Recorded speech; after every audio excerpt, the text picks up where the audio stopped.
This is Deborah Johnson for Women at Halftime, and I'm passionate about helping women use their untapped skills, resources, and talents to create their ideal work and lifestyle, making a difference in their second half. Well, hello, Deborah Johnson here. It is great to be here with you today on this podcast. Women at Halftime.com is our link. And of course, what a great subject we've got today. Why some finish projects and some don't, and how to finish. Well, I'd like to remind you that we have a couple free items coming up on our HeroMountainSummit.com. The link there. So make sure you check that out because we do have some free downloads. We also have some free webinars coming up. And this is a 5-month program that we put together to help you not only finish your projects, but really achieve your goals. So you want to make sure I only offer this twice a year. So you want to make sure you check that out. So HeroMountainSummit.com. Okay, the secret to finishing projects. Is there a secret? Well, no, actually, no. There's no huge secret as to the ability to finish projects. Although the size, the budget, the interest, and the organization, they're usually factors that will contribute to the process. However, there are some other components that may be involved as well. Now, I thought it was interesting that the La Sagrada Familia, the Antoni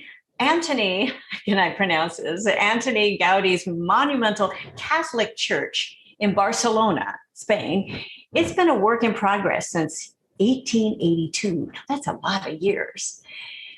Changing the design, the world events, and even unexpected destruction, they can interrupt even the best laid plans. Now, your plans won't be as grand as an ornate church in Spain, but it might feel like you don't have the time or the energy to really complete many of your ideas.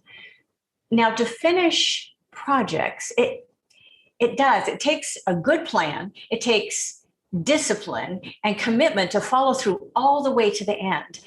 And I call this project or this process pushing a project out to the door. And I've done this so much in my life. And it's not over until it's completely done, all the way done. And if you have projects that are still undone that you'd like to finish, you might need to carve out time to focus on really doing so. So here in this show and in this episode, we will cover how to turn unfinished projects to finished projects with a strong purpose, a workable plan, consistency, getting help, and finally deciding that it's done. I'm hoping not to overwhelm you here, but we're going to start with that strong purpose. And if you don't know why you're doing a project, that might be one of the reasons why you can't finish it, even if it's working on a hobby, such as knitting a sweater or building a shed or planting a garden. You usually have some sort of purpose for those projects, and you can establish a purpose for each one, whether it's giving away that sweater, whether it's hiding the garden tools, or whether it's eating organic food that you grow. And for businesses, maybe creating new software to help others save time, or create a new hand tool for the construction industry, or even a creative music album to license or promote your shows. Those are all purpose-driven projects. And keeping that purpose as your central focus, it'll help you continue on the days that you really feel like quitting. Now, we all have those days. I've had those days. So I have to keep that purpose in mind. So now we're going to, after our purpose, create a workable plan. Now, note the word used here is workable.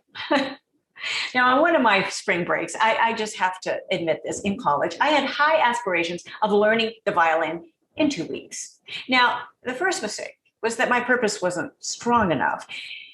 And the second, it wasn't a workable plan. Really, 2 weeks? Now, my sister, a wonderful violinist, actually a professional violinist, she had been studying at that point for over 15 years. And well, there was no way that my goal was a workable plan and that was reachable. Now, that example is not as ridiculous as it sounds.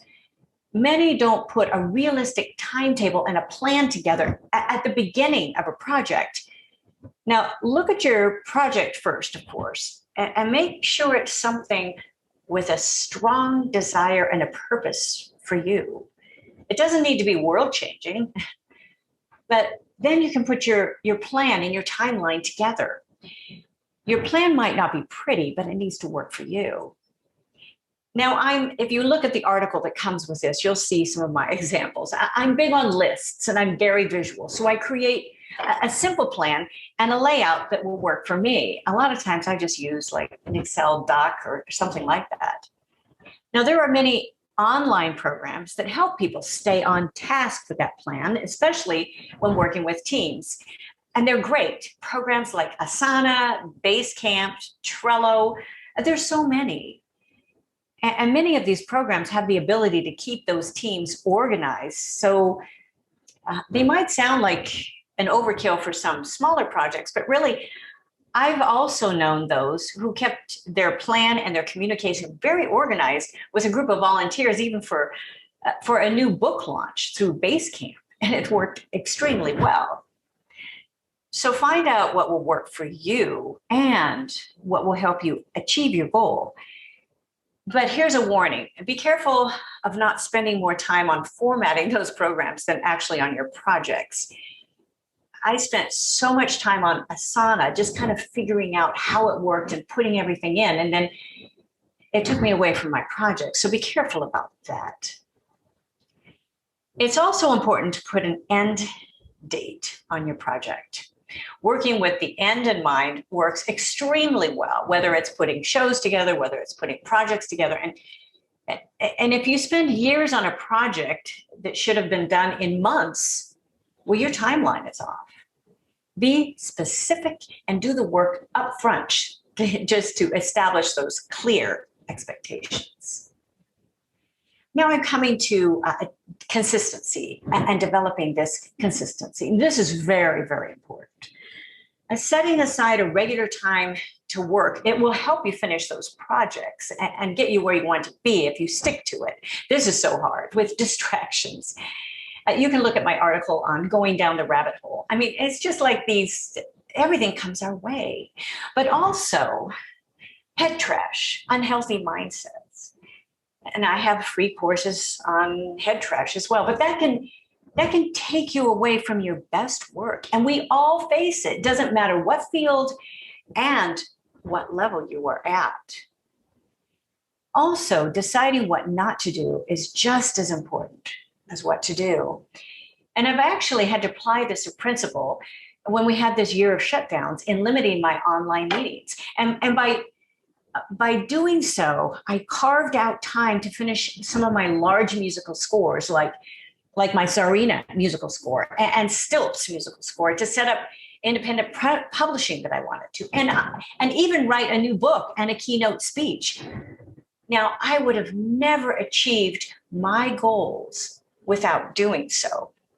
And this is a very, very important point here. I just want to bring this out because I had questions from others why I wasn't at certain events. But I really had to keep my personal goals in mind. I couldn't drop those goals because of expectations of others. Very important, consistency and keeping with it, sticking with your plan.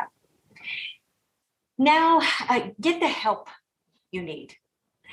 I feel like many people, they wait too long to ask and get the help they need. And your time is your most valuable resource. And wasting it not only wastes time, but your energy and your resources.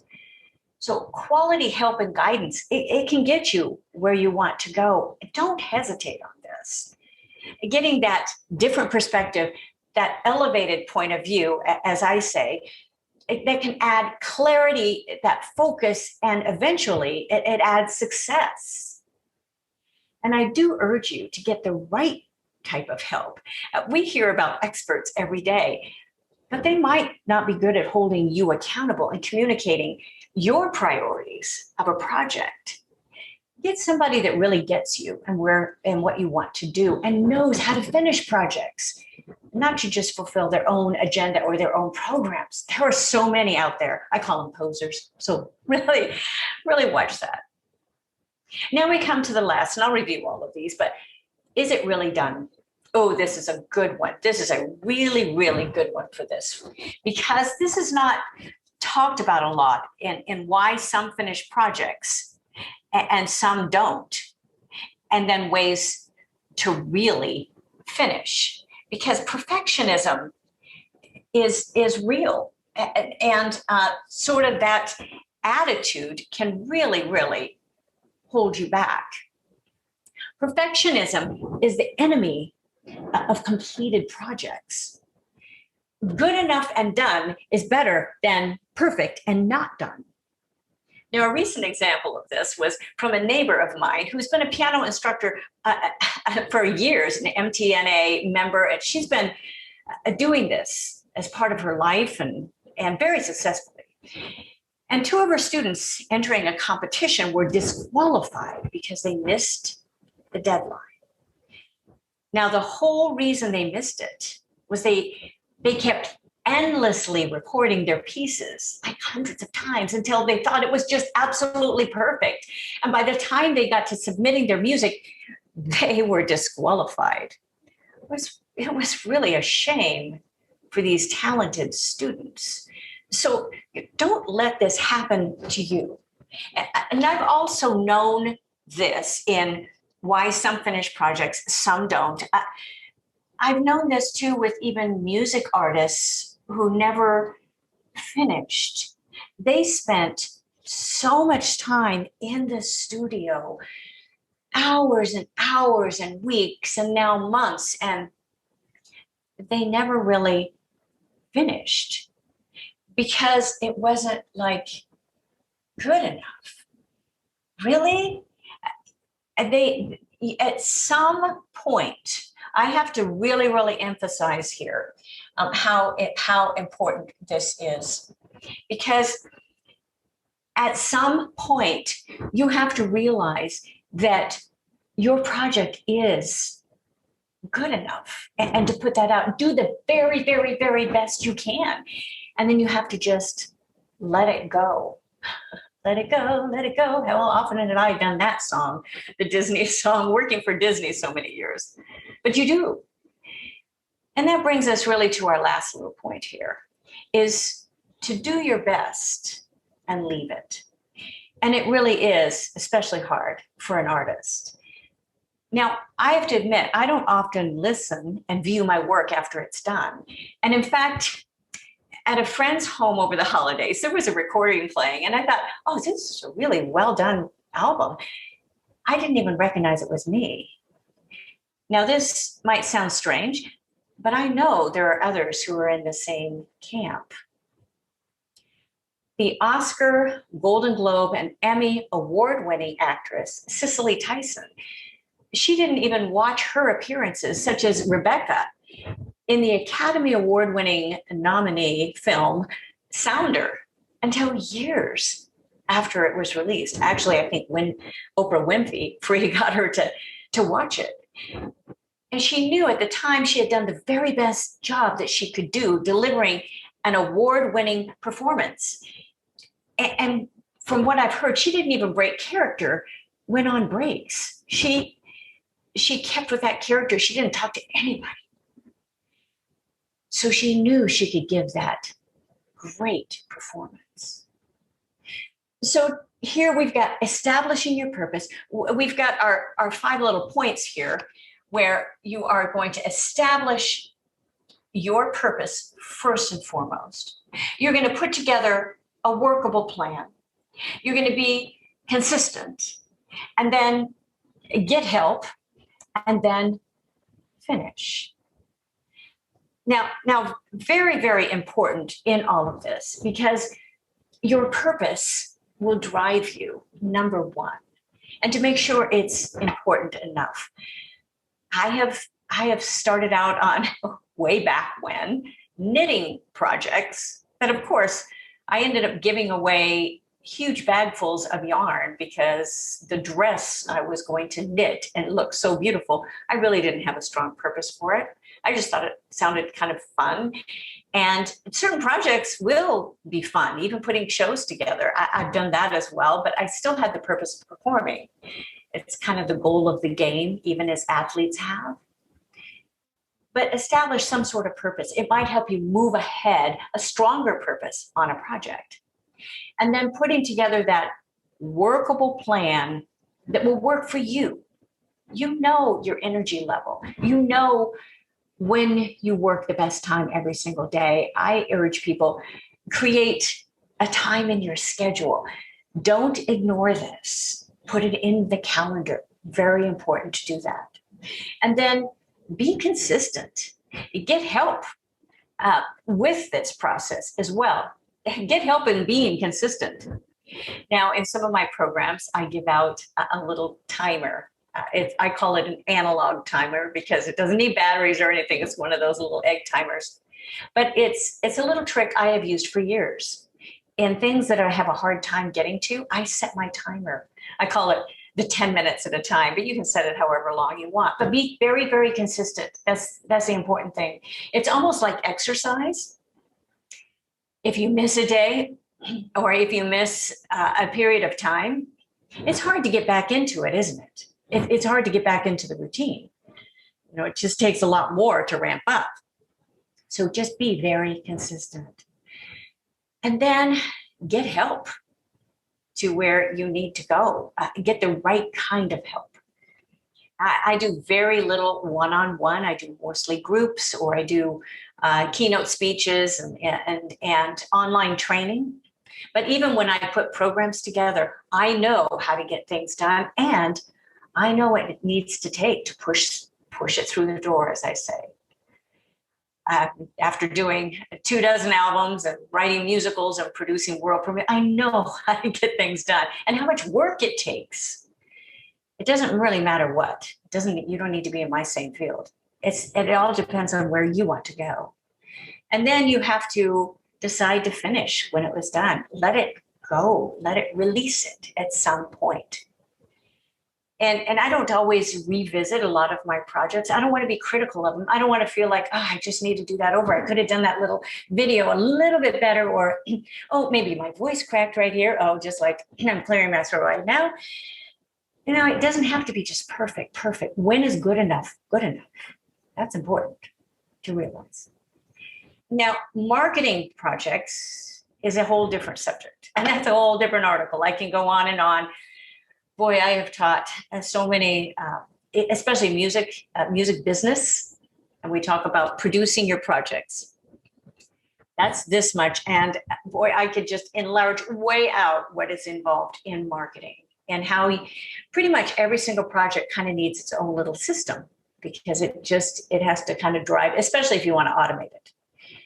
But that's a whole different subject. We'll cover that at a different time. But by finishing, you are really on your way, because now you have the power and the strength to be able to work through all the things that you need to actually finish.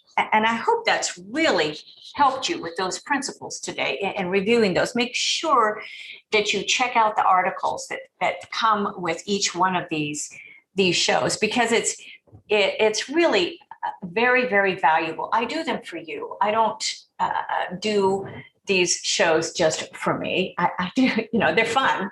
I enjoy doing them. I enjoy being able to expand my abilities by even in this format. But I do these for you and to see what will help you move forward. I hope you tune in next week, because it's really a special time. I bring in a guest just once a month. my husband and I are on once a month. Greg, you'll enjoy him if you check out some of those episodes. And he's got a variety of experience that it has a little bit, we work through together on some of those subjects. It's a lot of fun. But then I bring in one guest a month. It's a little bit different format than some of the other podcasts and shows out there, but it really works for me. And next week, working through your golden years with the Pink Lady, you won't want to miss this. And I have been to the Pink Lady's home. She lives in LA. Everything is pink. Everything. I opened her closet. Everything is pink. Her toaster is pink. Her kitchen is pink. Her floor is pink. It was just really crazy, but she's really branded herself. And she has this like TV show and she has everything. She's 88 years old. She is going strong. In fact, I'm going to be on her show at some point this year. She's asked me to appear, and it's just really, really fun. I really want you to hear her and meet her and the energy that she has in what she's doing. She's not a quitter. I don't know how many relationships she's been through. I'm sure we'll get into that a little bit, but I just really want her to talk about her business and when she started, which was during her halftime years, which is very, very encouraging. So again, check out heromountainsummit.com for our upcoming, we have a 5-month program coming up. You'll want to get that, but there's a free webinar and there's other free downloads on that as well. Womenatalftime.com. This is the podcast that I'd love you to share this, listen, share, and even, oh boy, do I ever love reviews. That's a fun thing too. If you would do that at some point, really helps others to know kind of, if you just hear one thing that's going to remind you of something of this episode, just to write that in a quick little review of just saying, oh, this really helped me to move forward in my life or in my business, or I laughed at this point. It was just really relevant to me. I could relate. So all of those things are just very relatable and all of that. So I want to thank you very much for being with me today. This has been an absolute pleasure once again. And I hope you have enjoyed as much as I have. So bye for now, Deborah Johnson. Thank you for joining us on Women at Halftime. Visit goalsforyourlife.com or womenathalftime.com for many more resources, downloads, and programs, or to get in touch with me. I'd love it if you leave me a review and tell your friends. So until next time, this is Deborah Johnson, signing off.